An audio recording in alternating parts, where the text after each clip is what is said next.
और ये मैं जीत गई। मैं देखते एक और।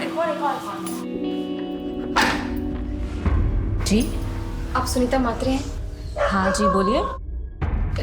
दिव्या है क्या? आप कौन? मैं दिव्या की अम्मी।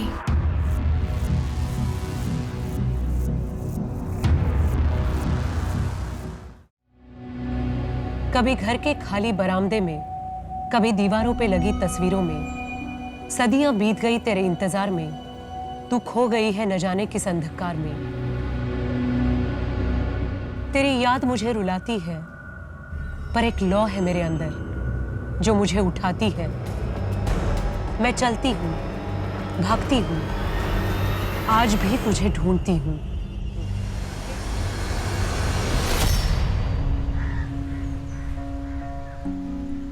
पर मम्मी मुझे नहीं जाना है, और कल तो खुशी का बर्थडे भी है ना, उसने मुझे बुलाया है। दिव्या, सिर्फ एक ही हफ्ते की बात है, तुम खुशी को सॉरी बोल देना। लेकिन मम्मा दिव्या, जाना है। ये ले बेटा, तेरे लिए नई फ्रॉक। नहीं फ्रॉक। लेकिन पापा, इतना खर्चा करने की क्या जरूरत थी? और अभी तो पुरानी वाली है ना मेरे पास। अरे पुरानी वाली तू छोड़, उसको पहन के तो बिल्कुल राजकुमारी लगेगी। कोई बोल ही नहीं पाएगा तुझे किसी चीज की कमी है। मैं कह रही हूँ ना, मुझे किसी भी चीज की कमी नहीं है। हो गया तुम दोनों का? अब जाओ, बैग भी पैक हो गया।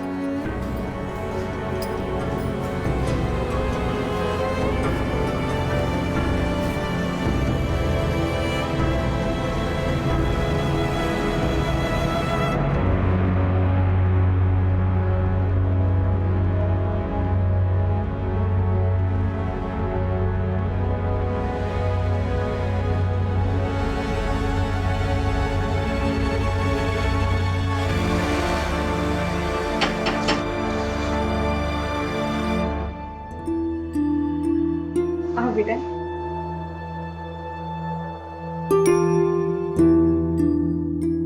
अगले मंगलवार को मैं दिव्या को ले आऊंगी। दिव्या, मेरा टाइम पे खाना खाना और टीवी कम देखना। ठीक है। ठीक है? बाय।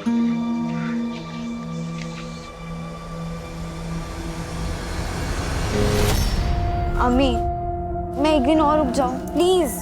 बेटा, तुम्हारी मम्मी हम दोनों की पिटाई करेंगी। बोला था उन्होंने कि मंगलवार को दिव्या को वापस लाना है। मंगलवार मतलब मंगलवार। अच्छा बेटा, मेरी तबीयत ठीक होती तो मैं तुम्हें खुद छोड़ने जाती। कोई नहीं, मैं अकेली चली जाऊंगी। चलो भैया, स्टार्को जंक्शन घर के ठीक बाहर छोड़िएगा। बाय।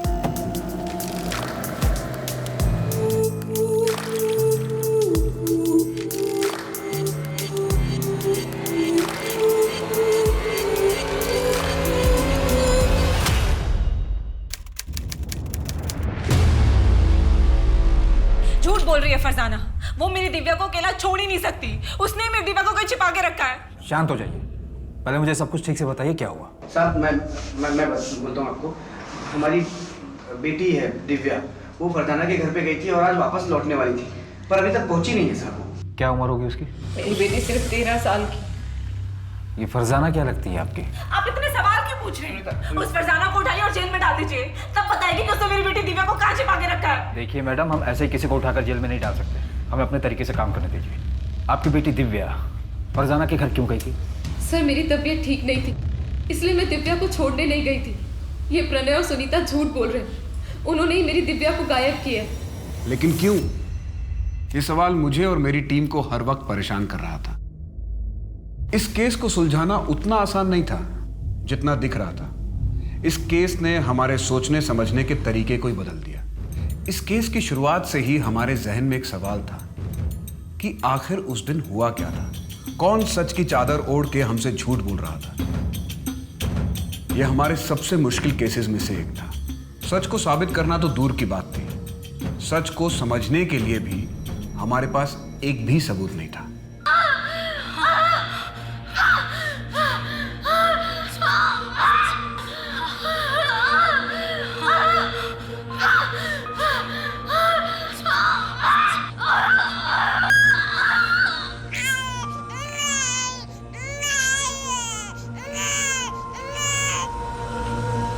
लड़की हुई है। नहीं देखना है मुझे, लेकर जाइए इसे।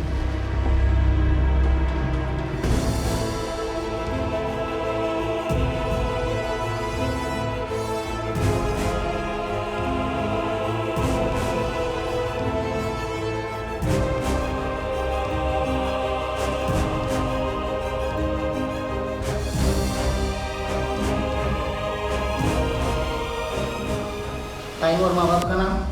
12:28। माँ का नाम फरजाना और बाप का पता नहीं है, क्लोज्ड अडॉप्शन होगा। अरे पर माँ ने कुछ तो नाम दिया होगा।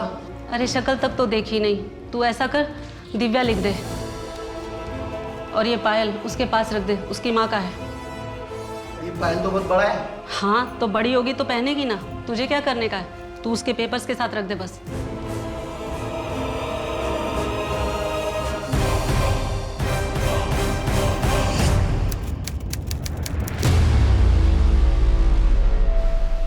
देखो बेटा, अच्छा बर्ताव करना। अगर उन लोगों को तुम पसंद आ गई तो तुम्हें एक अच्छा परिवार मिल जाएगा। पसंद आऊंगी तब ना। अरे क्यों नहीं पसंद आओगी? इतनी अच्छी तो हो तुम। अगर मैं अच्छी होती तो मेरे मम्मी पापा मुझे यहाँ क्यों भेजते? देखो दिव्या, ऐसी बात नहीं है, उनकी भी कोई मजबूरी होगी ना। हाँ, मजबूरी होगी।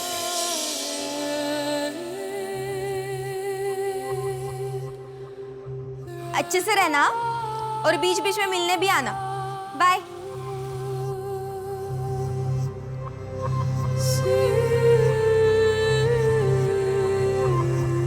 भैया कुछ खाने को दो ना। नहीं, पैसे नहीं चाहिए, भूख लगी है, खाने के लिए कुछ दो ना। आगे जाओ।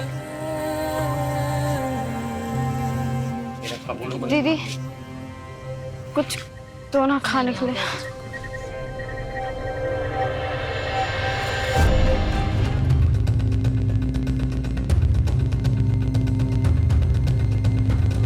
पूरे ऑर्फनेज में सबसे शांत लड़की है दिव्या। एक एनजीओ के साथ मिलकर हम ही ने रेस्क्यू करवाया था। कहाँ से? एक बेगिंग रैकेट था। फेक अडॉप्शन में ट्रैफिक हो गई थी तो मैडम उसके साथ? फॉर्चुनेटली नहीं, उसको मारा पीटा जाता था, भूखा रखा जाता था। लेकिन पूरे 1 साल में उसके साथ एग्जैक्टली क्या क्या हुआ ये अभी तक दिव्या ने हमें नहीं बताया। लेकिन मैडम वो हमारे साथ घुल मिल तो जाएगी ना? प्यार हर जख्म भर देता है। अगर आप दिव्या का अडॉप्ट करते हो तो आपको कुछ काउंसलिंग सेशंस के लिए हमारे पास आना होगा। हमने रूल्स थोड़े से स्ट्रिक्ट कर दिए हैं, तो हमारे यहाँ से आपके घर रेगुलर विजिट्स होंगे।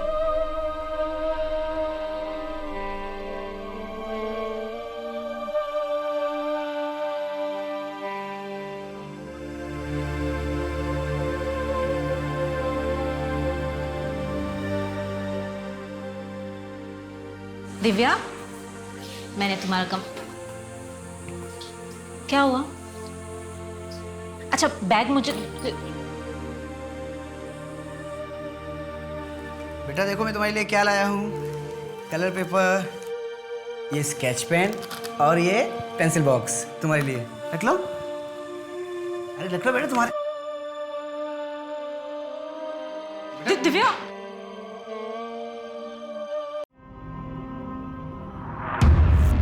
पण प्रणय अडॉप्ट करण्याची काय गरज आहे? अरे शुभम है ना, इसको तो अपना ही बेटा समझ। पण भाऊ, शुभम तो है ही। एक बच्चा और रहेगा घर में तो सुनीता का भी मन लगा रहेगा। कुछ भी कर, पर एक बात का ध्यान रख, मैं मेरे बेटे का हक किसी और को मारने नहीं दूंगा। हाँ ठीक है, अगर वो तेरा खून होता तो मेरे को कोई फर्क नहीं पड़ता, पर अपनी खानदानी प्रॉपर्टी में मैं किसी और को हिस्सा लेने नहीं दूंगा।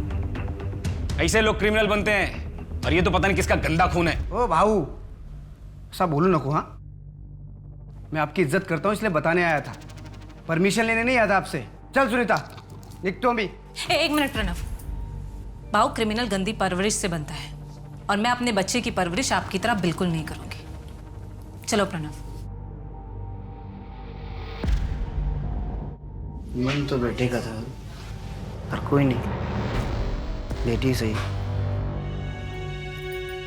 अच्छा हो हमने बेटी अडॉप्ट की, अब राजीव भाव को कोई दिक्कत नहीं होगी। अरे तुम उनकी बात पे इतना गौर मत किया, उनकी बात का कोई सर पैर नहीं होता। इसलिए बताओ दीदी तुम्हारे साथ कुछ फ्री हुई? अभी तो नहीं, थोड़ा वक्त तो लगेगा ना उसे। दिव्या के अच्छे से स्कूल में एडमिशन करवा दे। अपनी उम्र के बच्चों के साथ मिलेगी तो जल्दी खुलेगी। अच्छा प्रणय, उसका एडमिशन इंग्लिश मीडियम स्कूल में करवा दे, जहाँ पे वो पाटिल भाई है ना, उनकी बेटी जाती है खुशी, वहाँ पर। हाँ ठीक है, करवा देंगे। काय सगळे सांग मला, काय सगळे? पिछले 8 महीने से कंपनी में एक भी डील नहीं हुई, फोकट की पगार ले रहा है तू। भाऊ गाली मत दीजिए, मैं कोशिश तो कर रहा हूँ ना। कोशिश कर रहा है बरोबर, पर अपने लिए कोशिश कर रहा है तू। कंपनी के नाम पर जो डील आती है तू अपने नाम पे लेता है। तेरे नाम तो FIR करना चाहिए मुझे। हाँ वो मेरा अलग से काम है, मेरे अपने कॉन्ट्रैक्ट्स हैं। मैंने तेरे को इधर बैठाया, नौकरी पे रखा, तेरे को ट्रेनिंग दी, अभी मेरे को गणित सिखा रहा है तू। बहुत ढप बस, अभी अपना सामान पैक करो, निकल इधर से।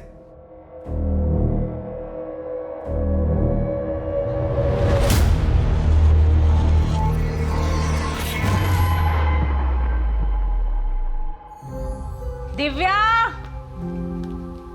बेटा आ जाओ, खाना लग गया है। हाँ 10 मिनट के लास्ट समय कंप्लीट कर लेती हूँ। दिव्या ये लो, ये तुम्हारे लिए नया बैग है और इसमें बैग, थैंक यू। आपको पता है स्कूल में क्या हुआ? रश्मि ने ना मेरा बेटा इसको अंदर ले जाके रखो, आराम से बैठ के बात कर, है ना? ठीक।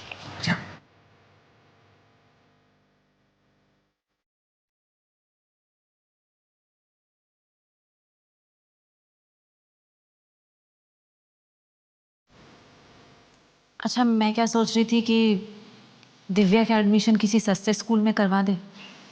इससे क्या होगा? एडमिशन की फीस भी कम होगी और खर्चा भी कम होगा।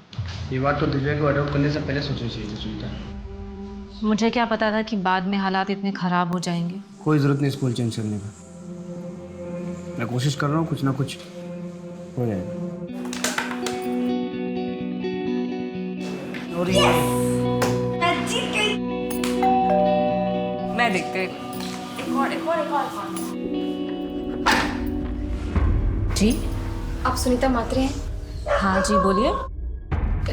दिव्या है क्या? आप कौन? मैं दिव्या की अम्मी।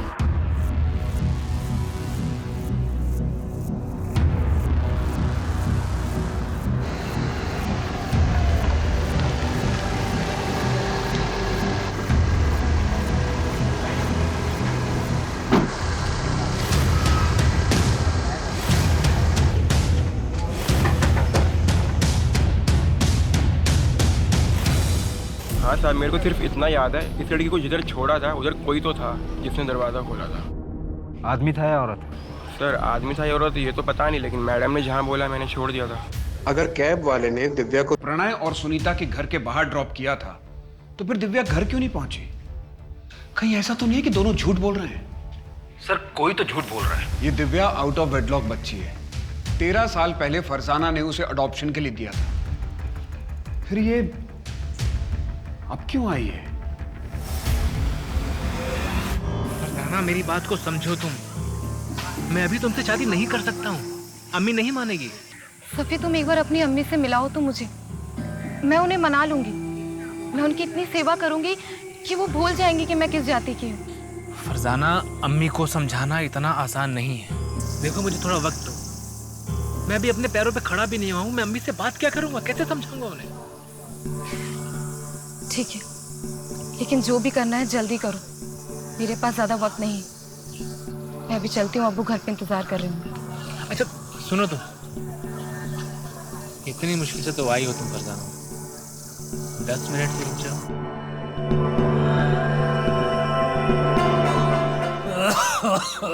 अब्बा मैं आपके लिए दवाइयाँ ले आई हूँ,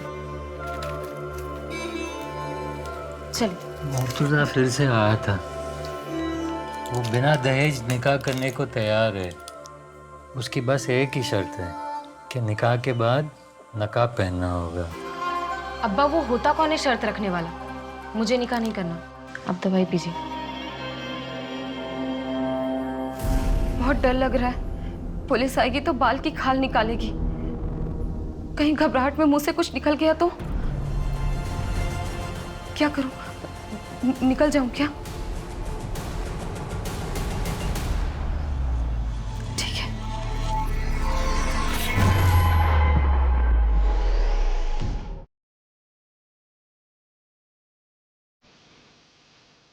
बुरा साया है तुझ पर, और वो इतनी आसानी से तेरा पीछा नहीं छोड़ेगी। बुरा साया? तो पापा आप ही बताइए ना, क्या करना होगा मुझे? अर्कान करना होगा।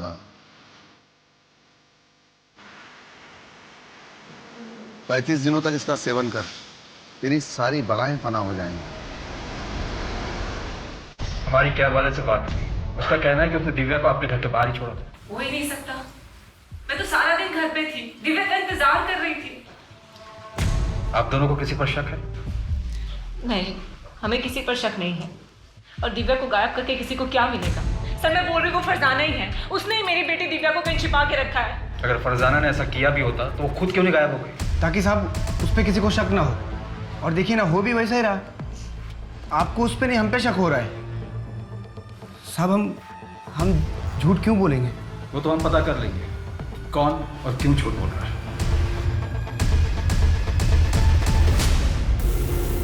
देख प्रणय, अगर दिव्या से तू मेरी शादी कराता है तो मैं तुझे 8 लाख रुपए दूंगा, और तुझे वो वापस भी देने की जरूरत नहीं। भाऊ क्या बात कर रहे हो? मेरी दिव्या सिर्फ 13 साल की है। तो क्या हुआ, आज नहीं तो कल शादी तो करवाओगे। 8 लाख छोटी रकम नहीं होती। पैसे वाला तो क्या? अपनी बेटी बेचूंगा तुझे? हाँ, निकल यहाँ से। और आइंदा मेरे घर पे दिखाई मत पड़ना। आइंदा दिखाई पड़ा ना तो जान से मार दूंगा। मैंने सोच भी कैसे ली कि मैंने अपनी बच्ची बेचूंगा इसे।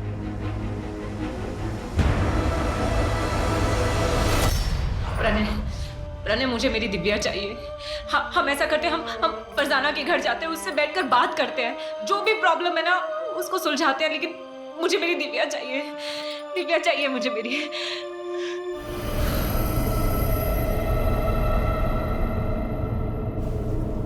खाना लगा दिया है। हट, हाथ नहीं लगाना। नहीं खाना है तेरी नाजायज कमाई। पता नहीं क्या करके पैसे लाती है। कुछ भी करती हूँ, कम से कम अपना और तुम्हारा पेट तो पालती हूँ। और ये तुम्हारी दारू, ये तो वही पैसे से आती है। क्या बोला? जबान चलाती है। सुनीता, पड़ोसी बोले फरजाना कल रात में निकल के बैग लेके। क्या? तो अब क्या करेंगे? पर कैसे? उस पर नजर क्यों नहीं रखी गई थी?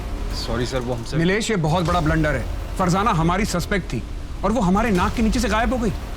ये हमारी लापरवाही का नतीजा है। सर मैंने फरजाना के लिए लुकआउट नोटिस जारी कर दिया है। वो जल्दी हमारी गिरफ्त में हो। और एक बात है सर, ये प्रणय का बड़ा भाई राजीव, वो इस एडॉप्शन से खुश नहीं था। तो क्या राजीव दिव्या को गायब करवा सकता है? हो सकता है सर, या ये भी हो सकता है कि दिव्या के साथ अब तक बहुत कुछ कर दिया गया। जी मुझे अडॉप्शन से प्रॉब्लम था, लेकिन जब लड़की अडॉप्ट हुई तो फिर मुझे क्या प्रॉब्लम? सुनीता और प्रणय का जो कुछ भी है वो रखे वो। अब उनके पास पहले कुछ नहीं है तो वो जाने। मतलब? प्रणय का बिजनेस काफ़ी डाउन हुआ है और मुझे पूरा यकीन है सर, अब प्रणय भी पछता रहा होगा उस दिव्या को अडॉप्ट करके। और सर रही मेरी बात, मुझे उस दिव्या से क्या प्रॉब्लम होगा? मेरे बेटे को हमारी जायदाद में से उसका हक मिल जाएगा। और मुझे क्या चाहिए? 19 नवंबर को तुम कहाँ थे? मैं मेरे घर पे ही था, मेरा बेटा भी था। अब चाहे तो हमारे पड़ोसियों से पूछ सकते हैं, किसी ने तो देखा ही होगा।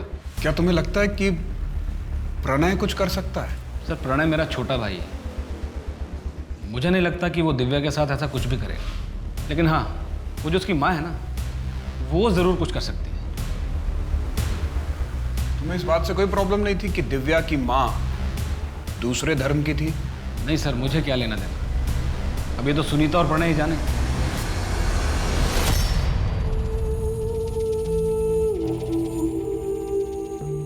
पापा, ये देखो मैंने आपके लिए बनाया। Happy father's day.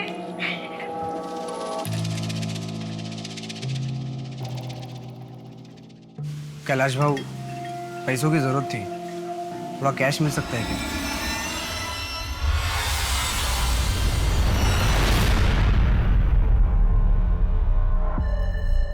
कहीं तुमने ही दिव्या को? सुनीता, दिमाग खराब हो गया तुम्हारा? इतना गिरा हुआ इंसान नहीं हो कि पैसों की खातिर अपनी बच्ची को बेच दूं। मेरी मजबूरी मेरी बच्ची से बढ़ के नहीं है। और जितना प्यार तुम करती थी उतना मैं भी करता था दिव्या से। करता था मतलब? मेरी दिव्या अभी जिंदा है।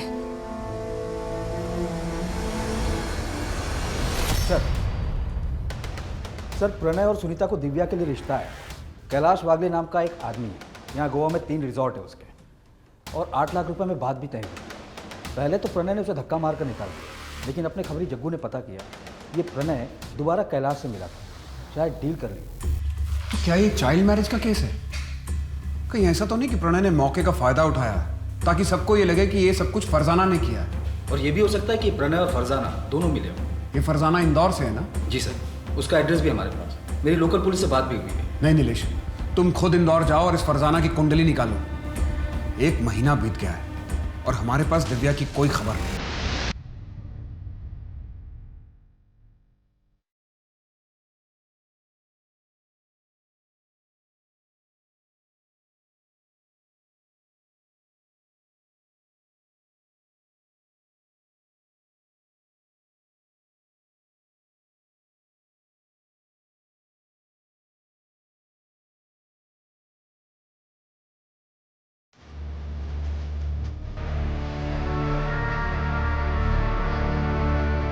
अंकल, ये अब खा लीजिए।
हम ऐसे रहोगे?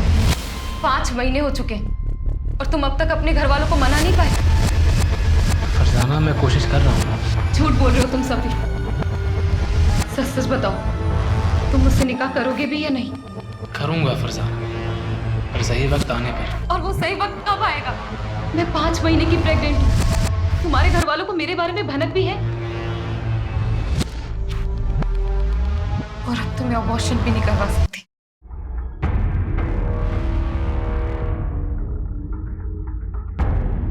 और कब तक यहाँ रहना होगा? फरजाना, जब तक पुलिस मामला रफा दफा नहीं कर देती है तब तक। काश मैं दिव्या के साथ थोड़ा और वक्त गुजार पाती।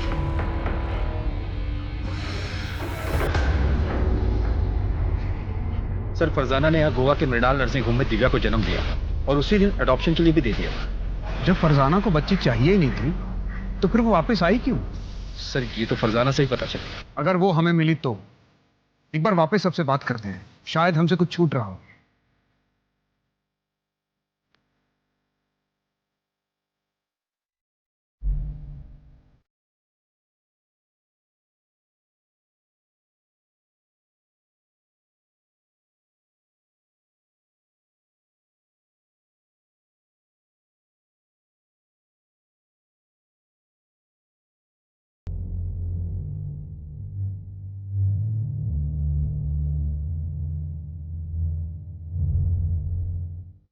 कहीं कुछ नहीं मिला। ऐसा कैसे कि कोई एविडेंस किसी के खिलाफ नहीं जो हमें उस बच्ची तक पहुंचा सके? सर, अब तक तो पता नहीं दिव्या को कहां से कहां ले जाया गया होगा। पता नहीं अब तक ये बच्ची जिंदा होगी भी या नहीं।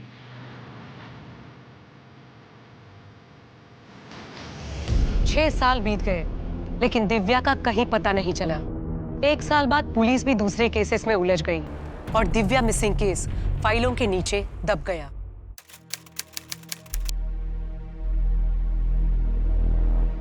तुम अभी तक तैयार नहीं हुए? ये भगवान, ये नाश्ता करो।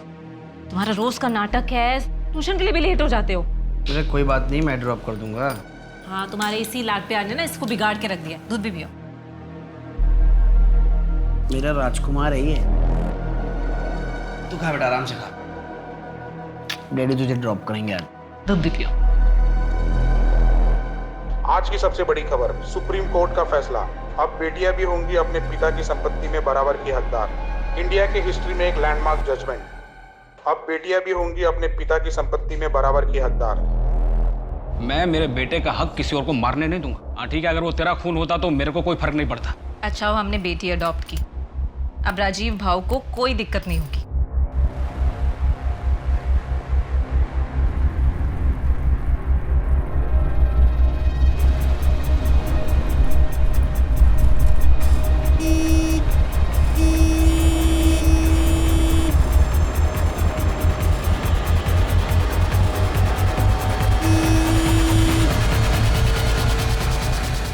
भाई क्या कर रहे हो? बीच पे खड़े हो, साइड में लो ना।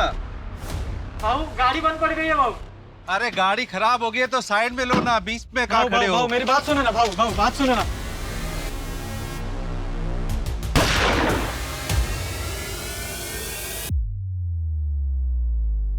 सुरेश कांबले नाम था सर। इंपोर्ट एक्सपोर्ट का बिजनेस है, बड़ा आदमी और पॉलिटिकल कनेक्शन भी बहुत स्ट्रांग थे। तभी ऊपर से प्रेशर आ रहा है। गाड़ी में नेम प्लेट भी नहीं है। कमल, ये स्टिकर देख रहे हो? कॉमन नहीं है। मैंने ऐसे स्टिकर और बाइक की फोटो सर्कुलेट करवा दी। पता करो कि कहाँ प्रिंट हुआ था और किसने करवाया। विक्टिम के बारे में और कोई डिटेल? सर, सुरेश कांबले का ज़्यादातर बिजनेस कैश में होता था। बैंक में पैसा जमा करने जा रहा था।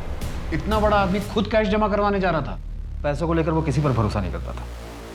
फैमिली में और कौन कौन है? वाइफ पुष्पा कांबले और बेटा धीरज। वाइफ तो यहीं गोवा में और बेटा अमेरिका में पढ़ाई कर रहा है। बड़ा आदमी था तो दुश्मनी कई लोगों से रही होगी।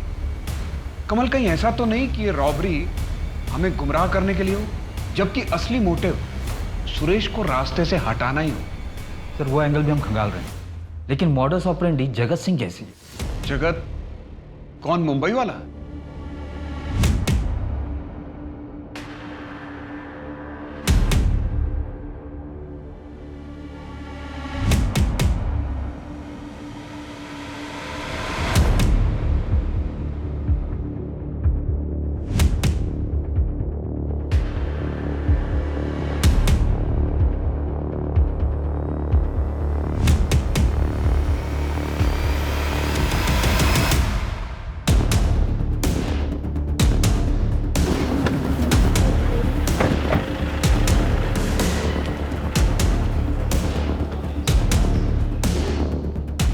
टिप तो सही मिली।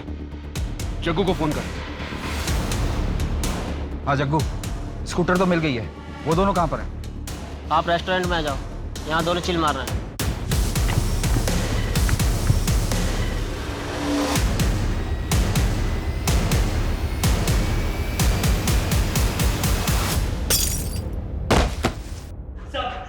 खड़ा हो। खड़ा हो। अपना मुंह खोल और बता किसके कहने पे मारा सुरेश कांबले को? बोल। नहीं जानता मैं किसी सुरेश कांबले को। सब नहीं जानता? अच्छा, अब तुम दोनों को कोई नहीं जानेगा। कमल, इन दोनों की ऐसी हालत करो कि इन दोनों को कोई पहचान न सके। मैं बताता है साहब, मैं बोले मुझे मत मारो साहब, मैं बोलता है साहब। गोवा के बंदे नहीं दी थी सुपारी। कौन? कहाँ मिलेगा? वहीं पे जहाँ से हमें उठाया था सर।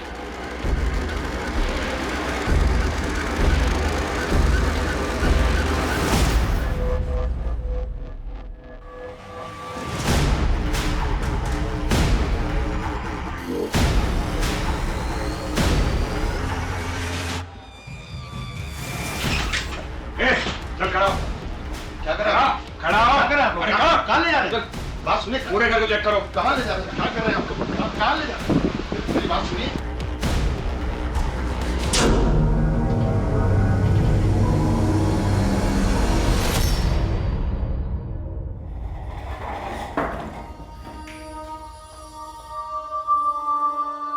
क्यों सुपारी दी थी सुरेश कांबले की? वो तो तुम्हारा शागिर्द था। कर्म अच्छे कर, ऊपर वाले का यही फरमान है तेरे लिए। अगर अगले 2 सेकंड में अपना मुंह नहीं खोला ना तो उसी ऊपर वाले के पास भेज दूंगा। तेरा ये गुस्सा ही तेरा सबसे बड़ा दुश्मन है, और यही एक दिन तुझे जानने मिलेगा। बता, इतना कैश कहां से आया तेरे पास? बहुत सारे शागिर्द हैं मेरे, खुशी से भेंट चढ़ाते रहते। सर ये चमत्कारी बाबा तो बहुत पहुंची हुई चीज है। रहता तो एक छोटी सी झोपड़ी में, पर यहाँ गोवा से लेकर इंदौर तक बड़ी बड़ी बिल्डिंगों में इन्वेस्टमेंट है इसका, और सब कैश में। एक काम करो, एक लिस्ट निकालो कि इस बाबा ने कहाँ कहाँ इन्वेस्ट किया है। सर मैंने ऑलरेडी निकाला, ये देखिए सर, ज्यादातर हॉस्पिटल्स और नर्सिंग होम में इन्वेस्टमेंट किया है। कहीं ऐसा तो नहीं कि इस बाबा और सुरेश कांबले के बीच में पार्टनरशिप हो? क्योंकि इसके अलावा तो और कोई मोटिव नजर नहीं आ रहा। सर ऐसा तो अब तक कुछ सामने नहीं आया, और बाबा को जिस अड्डे से अरेस्ट किया गया था वहाँ पे जो पैसे मिले थे वो सीरियल नंबर से, मतलब साफ है ये सारे पैसे किसी एक ही आदमी ने दिए। कहीं ऐसा तो नहीं कि बाबा को किसी और ने सुपारी दी और बाबा ने आगे सुपारी दे दी?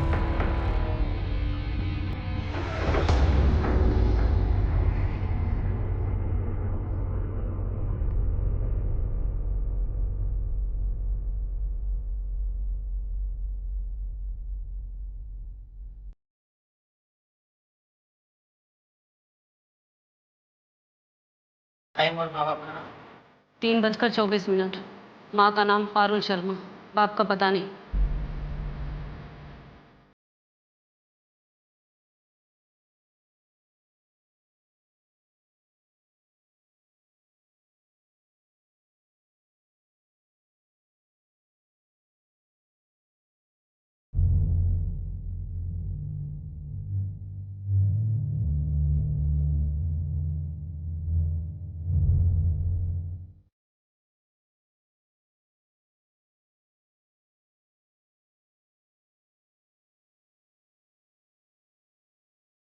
सर फरजाना ने यहाँ गोवा के मृणाल नर्सिंग होम में दिव्या को जन्म दिया।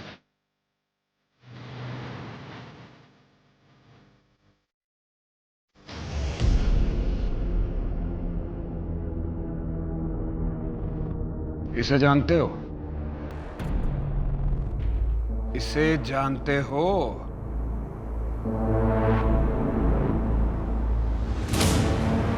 नहीं। इसे मृणाल नर्सिंग होम से अडॉप्ट किया गया था और इसने इस बच्ची को जन्म दिया था। इसका नाम दिव्या है, 6 साल से गायब है। क्या जानते हो इनके बारे में? शांति शांति शांति। खड़ा कर इसको, अब भी ठोकूंगा, अभी ठोक देता हूं। मुंह खोलेगा कि ठोक दूं तुझे? 2/13 गणेश का पंजी।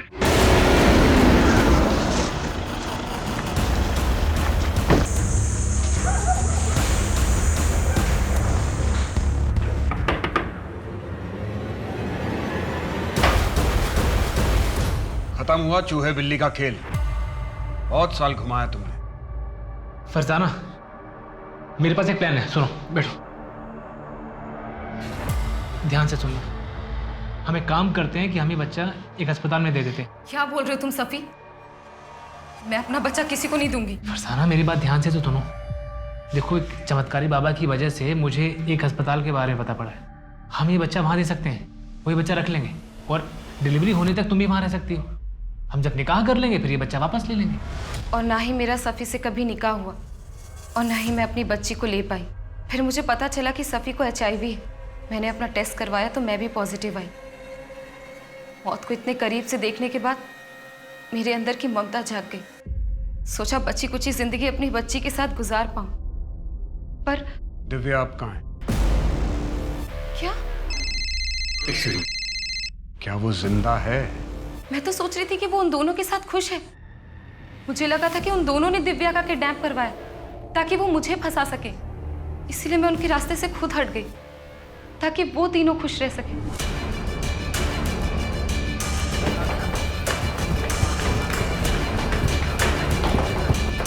पूरे नर्सिंग होम को सर्च करो। अगर और फोर्स की जरूरत है तो और फोर्स मंगा लो। मुझे इस नर्सिंग होम का पूरा कच्चा चिट्ठा चाहिए। यहाँ कौन काम करता था, करता है, यहाँ पर किस किस की ईंट लगी है, सब। जी सर, लेकिन सर हम किस बेस पर इन्वेस्टिगेशन कर रहे हैं? इस नर्सिंग होम में कुछ तो है नीलेश। ये सिर्फ एक कोइंसिडेंस नहीं हो सकता। सर ये देखिए सारी फाइल में क्या क्या है।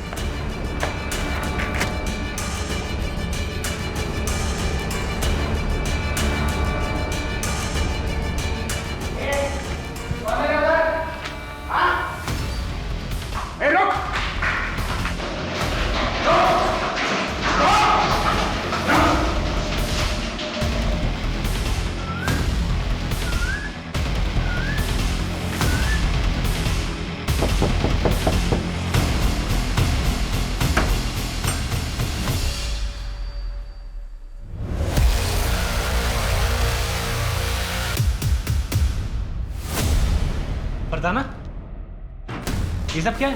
पहले तू बता, बिल्ली की खाल में गीदड़, तेरा असली चेहरा क्या है? क्या बकवास कर रहे हैं आप? तुमने दिव्या को बचपन में अडॉप्शन के लिए नहीं, ट्रैफिक किया था। मृणाल नर्सिंग होम का वार्ड बॉय हमारी हिरासत में है। उसने अपना मुंह खोल दिया है। हमारे पास उन सारी लड़कियों की लिस्ट है जिसे तूने ट्रैफिक किया था। बोल, कहाँ है दिव्या? बोल। फरजाना, मुझे कैसे पता होगा? 6 साल पहले वो सुनीता के घर के बाहर से गायब हुई थी। ये दिव्या की अभी की रिपोर्ट है जो हमें मृणाल नर्सिंग होम से मिली है। ये अब बताएगा?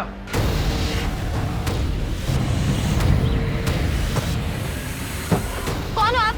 क्या हो रहा है ये? कौन हो आप? ये क्या कर रहे हो?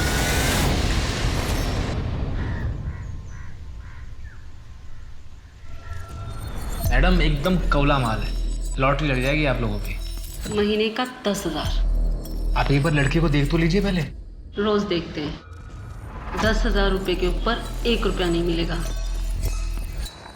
ठीक है, लेकिन अगर बच्चा हुआ तो उसके पैसे मैं अलग लूंगा। ठीक है, मैं पैसे लेकर आती।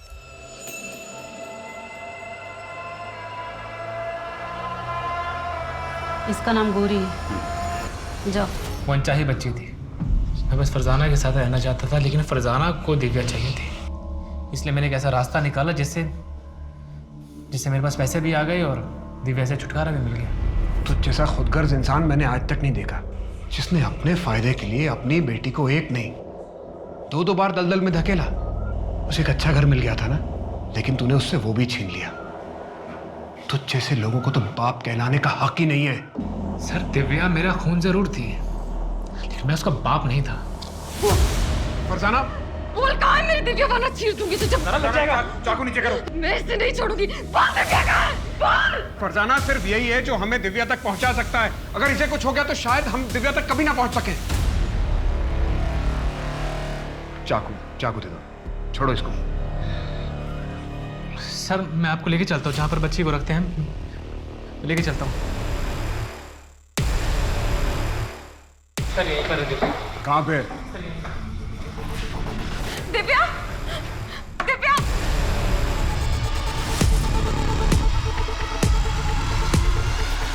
दिव्या, मेरी बच्ची। बोल रही दिव्या कहाँ है? यही थी दिव्या, यही रखा था मैंने। सर, मैं सच कह रहा हूँ। दिव्या!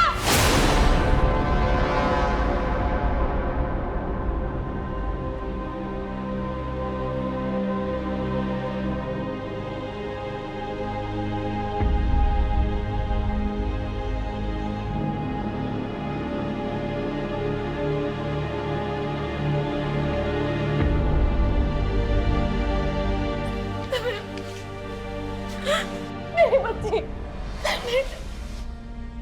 मुझे तुम लोगों से अब कोई लेना देना नहीं है। लेकिन बेटा, मैंने कुछ नहीं किया है। मैं कुछ भी नहीं जानती थी।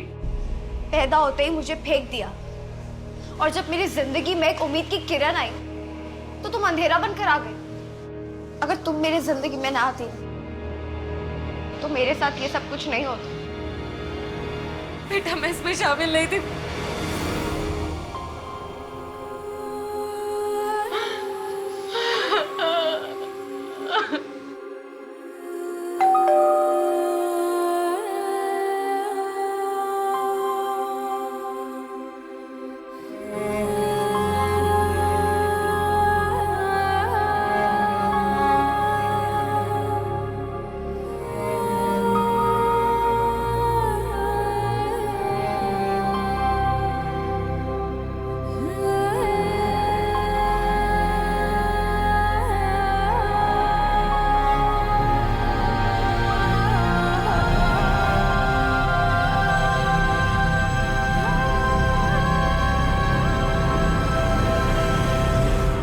सर मृणाल नर्सिंग होम को सील कर दिया गया।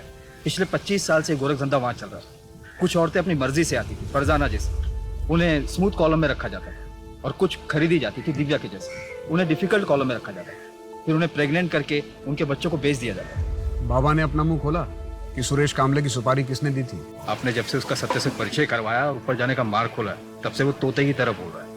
उसने बताया कि सुरेश की सुपारी उसके बेटे धीरज ने दी थी अमेरिका से। सर मैंने अमेरिकन एम्बेसी में बात की और प्रत्यार्पण के लिए भी रिक्वेस्ट डाली। नीलेश, इस दुनिया में कैसे कैसे लोग हैं। एक बेटी बिना माँ बाप के इस दुनिया में कितना कुछ झेलती है, और एक बेटा जिसे उसके बाप ने दुनिया के सारे सुख चैन दिए, वो अपने बाप की हत्या करवा देता है। सर आप दिव्या को कभी भूले ही नहीं थे ना? कभी नहीं। कुछ केसेस एक दरार छोड़ जाते हैं, ये भी उनमें से ही एक था। वैसे दिव्या की काउंसलिंग शुरू हो गई है। होपफुली उसे वैसी जिंदगी मिलेगी जैसी वो डिजर्व करती है।